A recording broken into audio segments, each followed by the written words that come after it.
आज महाविद्यालय के सभी छात्र छात्राओं के लिए शास्त्री द्वितीय खंड में अनिवार्य तृतीय पत्र में पंडित राम नरेश त्रिपाठी लिखित कथात्मक खंड काव्य पथिक में राष्ट्रीय भावना की अभिव्यक्ति पर विचार करेंगे।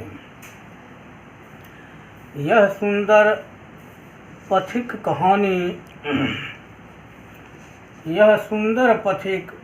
कहानी की रचना राष्ट्रीय भावनाओं पर ही आधारित है।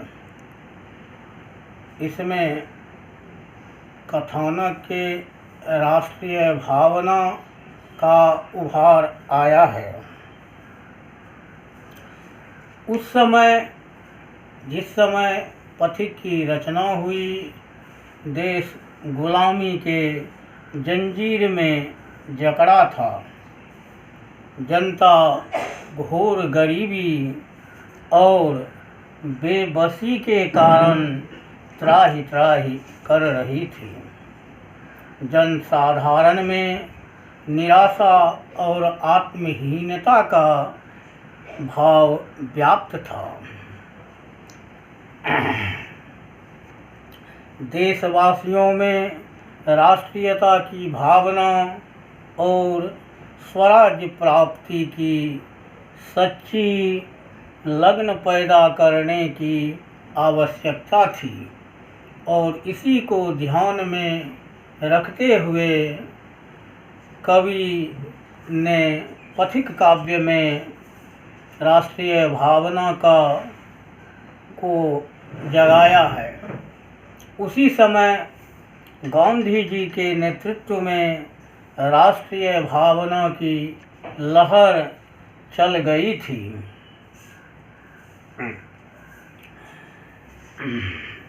गांधी जी ने पथिक में त्रिपाठी जी ने गांधी जी के आदर्शों के अनुरूप काव्य की रचना की। पथिक की अंतिम पंक्तियों में यह स्पष्ट रूप से इंगित है। तो क्या है अंतिम पंक्ति? एक शुद्ध सच्चे प्रेमी ने, पथिक का लास्ट पंक्ति, एक शुद्ध सच्चे प्रेमी ने आत्मशक्ति साधन से मुक्त कर दिया एक देश को नरक तुल्य शासन से। स्पष्ट है कि ऐसी देशभक्ति जगी जो अंततो गत्वा देश को कुशासन से मुक्त कर दिया। पथिक में राष्ट्रीय भावना का क्रमिक विकास 5 प्रकार से देखा जा सकता है, जिसमें पहला देश प्रेम तथा देश जाति की पराधीनता, दूसरा स्वाधीनता के लिए जन जागृति। स्वाभाविक है, पराधीनता को भगाने के लिए स्वाधीनता की जागृति होनी चाहिए। तीसरा स्वाधीनता प्राप्ति के लिए असहयोग आंदोलन, और चौथा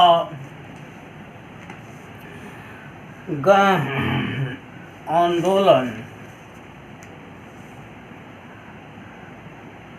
स्वाधीनता प्राप्ति के लिए असहयोग आंदोलन और गणतंत्र की स्थापना।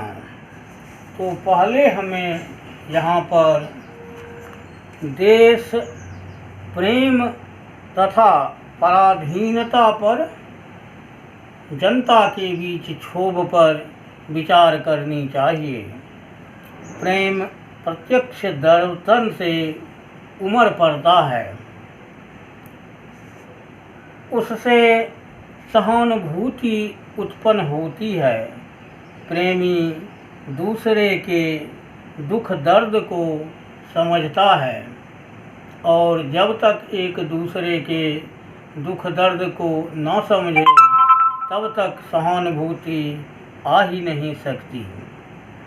पराधीनता के जंजीर से मुक्ति मिलना असंभव हो जाता है। उसके सुख के लिए आत्मत्याग करने को सहर्ष उन्मत्त हो जाता है। पथिक प्रणेता ने देश दर्शन द्वारा ही देश प्रेम की भावना को उद्दीप्त किया है। देश की प्राकृतिक सुषमा संपदा के चित्र पथिक में स्वदेश प्रेम की को सुदृढ़ बनाते हैं। कवि के ही शब्दों में, फिर उसने विस्तृत स्वराज्य की ओर दृष्टि निज फेरी। फिर उसने विस्तृत स्वराज्य की ओर दृष्टि निज फेरी। कहा, आह कैसी सुंदर है जन्मभूमि यह मेरी। देखिए, जन्मभूमि से कितना प्रेम। जननी जन्मभूमिश्च स्वर्गादपि गरीयसी।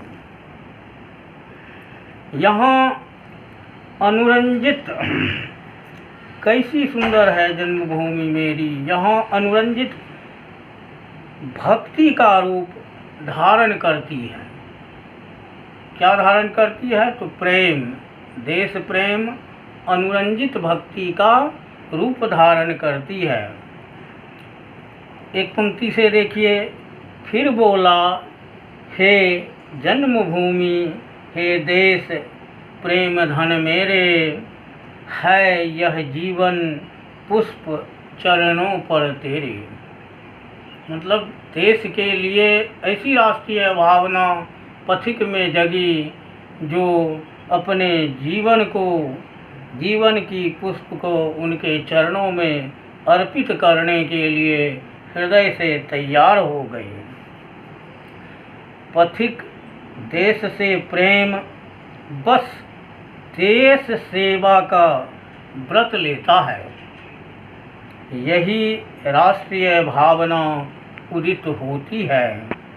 पथिक महान देश जाति के गौरव का स्मरण करके उसकी पराधीनता पर क्षुब्ध होता है। यहीं से राष्ट्रीय भावना विकसित होती है और पराधीनता पर क्षुब्ध होना भी चाहिए, क्योंकि पराधीनता सबसे बड़ी विवशता है। यहाँ अमृतलाल नागर की एक पुस्तक पीढ़िया है, जिसका एक पंक्ति हमें याद आता है। जिए तो बदन पे स्वदेशी कफन हो, मरे भी अगर तो स्वदेशी कफन हो। पराया सहारा है अपमान होना, जरूरत है निज ज्ञान का ध्यान होना। जरूरत स्वदेशी पे कुर्बान होना, इसी से है संभव समाधान होना। और कल ही परसों में भारत के प्रधानमंत्री स्वदेशी को अपनाने पर बल दिए हैं। जो बगैर स्वदेशी का आत्मनिर्भर नहीं हो सकते, इसीलिए लोकल बनो। स्वाधीनता के लिए जन जागृति। पथिक अनुभव करता है कि देश जाति की अधोगति का मूल कारण पराधीनता है। पराधीनता पर इससे पहले अमृतलाल नागर की पंक्तियों भी आपको सुना चुके हैं। उसने यह भी अनुभव किया कि जन जागृति से ही स्वराज प्राप्ति हो सकती है और तभी समस्त बुराइयों और विपदाएं दूर हो सकती है। अब इसके लिए आंदोलन की तो आवश्यकता है, लेकिन अहिंसात्मक आंदोलन होनी चाहिए। पथिक की राष्ट्रीय भावना का पूर्ण विकास वहाँ होता है जहाँ चरित नायक राष्ट्रीय नेता के रूप में घूम घूम कर जनता को स्वाधीनता का संदेश देता है, सुमार्ग पर आगे बढ़ने का आह्वान करता है और लोक बल का संगठन करके निरंकुश शासन के विरुद्ध अहिंसात्मक आंदोलन करता है। पथिक के इस प्रकार के उद्बोधन से राष्ट्रीय भावना के उज्ज्वल चित्र इस प्रकार है, जैसे मस्तक ऊंचा हुआ तुम्हारा कभी जाति गौरव से, अगर नहीं तो देह तुम्हारी तुक्ष अधम है सबसे। यदि देश के लिए यह शरीर काम नहीं आया तो यह सबके समान है। पराधीन होकर अपना दुख शोक न कह सकता है, यह अपमान जगत में केवल पशु ही सह सकता है।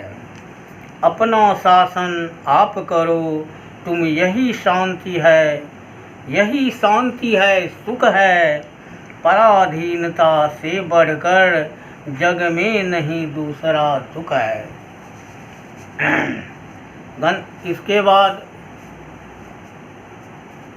इस ढंग से पराधीनता को हटाए कि गणतंत्र की स्थापना करके ही दम लिए। गणतंत्र की स्थापना से राष्ट्रीय भावना लोक हृदय की अमूल्य निधि बन गई। पथिक में राष्ट्रीय भावना का विकास इस प्रकार स्वाभाविक ढंग से हुआ है। अगले क्लास में पथिक में वर्णित प्रकृति चित्रण पर विचार करेंगे।